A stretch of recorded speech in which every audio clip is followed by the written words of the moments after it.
You know, there's this idea that people have a conscience. And you know what the conscience is. It's this feeling or voice you have in your head just before you do something that you know is stupid, telling you that probably you shouldn't do that stupid thing. You don't have to listen to it, strangely enough.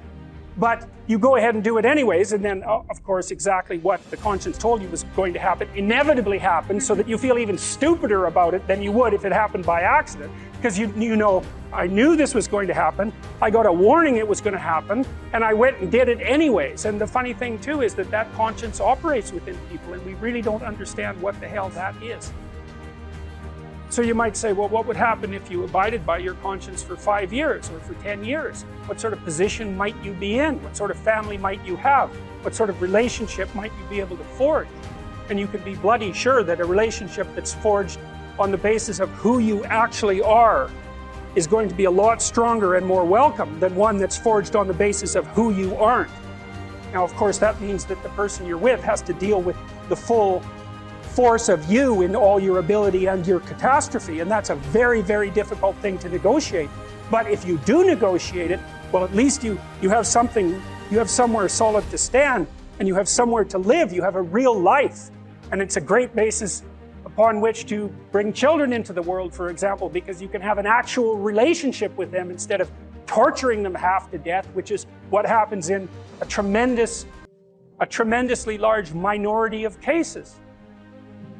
Well, it's more than that too, because, and this is what I'll close with, and this is why I wanted to introduce Solzhenitsyn's writings to you. You see, because it isn't merely that your fate depends on whether or not you get your act together and to what degree you decide that you're going to live out your own genuine being. It isn't only your fate, it's the fate of everyone that you're networked with.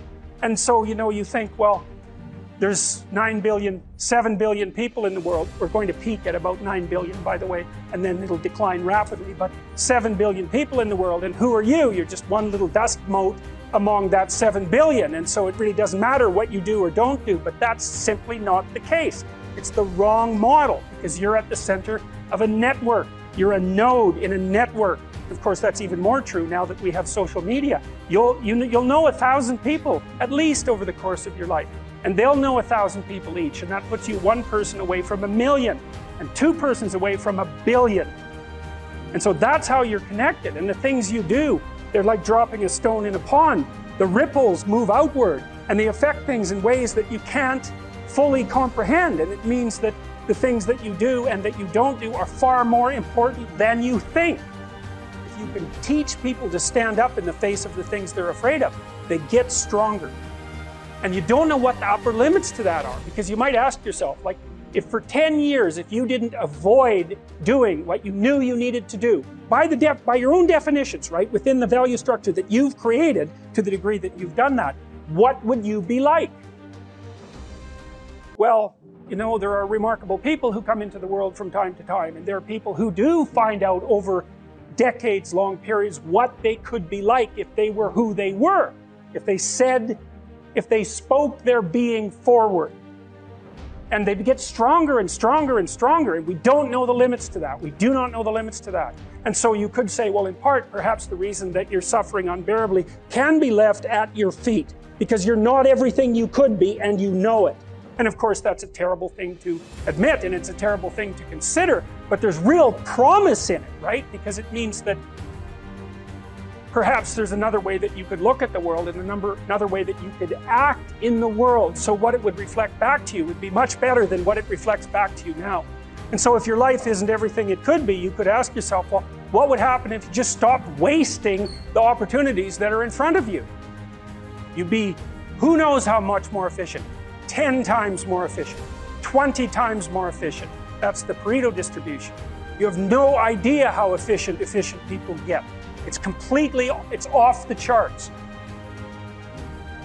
Well, and if we all got our act together collectively and stopped making things worse, because that's another thing people do all the time, not only do they not do what they should to make things better, they actively attempt to make things worse because they're spiteful or resentful or arrogant or deceitful or homicidal or genocidal, or all of those things all bundled together in an absolutely pathological package.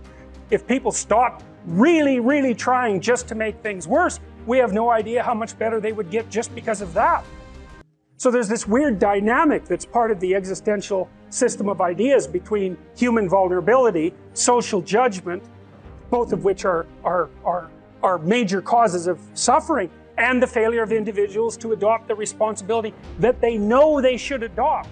Two major problems that people face, obviously, are suffering, tragedy, and malevolence.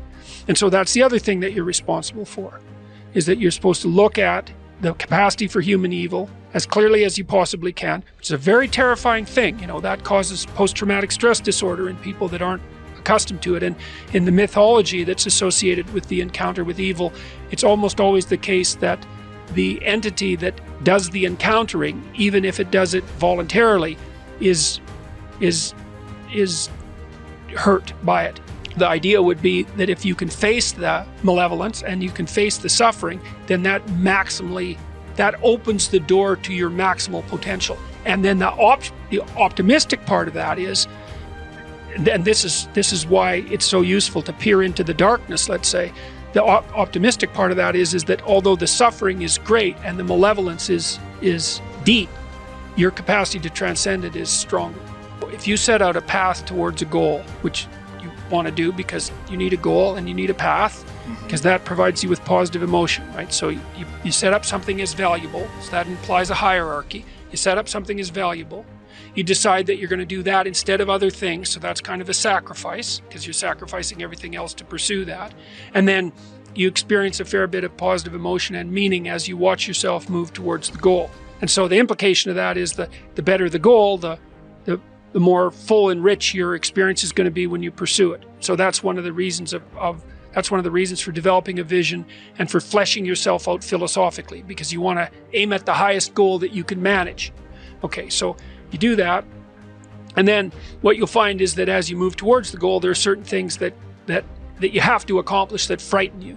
You know, maybe you have to learn to be a better speaker, a better writer, a better thinker, or you have to be better to people around you, or you have to learn some new skills and you're afraid of that. Whatever, because it's going to stretch you if you pursue a goal, and so that'll put you up against challenges. Okay, so all the clinical data indicates, well, the opposite of safe spaces, as Jonathan Haidt has been pointing out, that what you want to do when you identify something that someone is avoiding that they need to do because they're afraid, you have them voluntarily confront it. And so you break it down. What you try to do if you're a behavior therapist is you break down the thing they're avoiding into smaller and smaller pieces until you find a piece that's small enough so they'll do it. And it doesn't really matter as long as they start it. You know, then they can put the next piece on and the next piece. And what happens is they don't get less afraid exactly, they get braver. They get it's like there's more of them.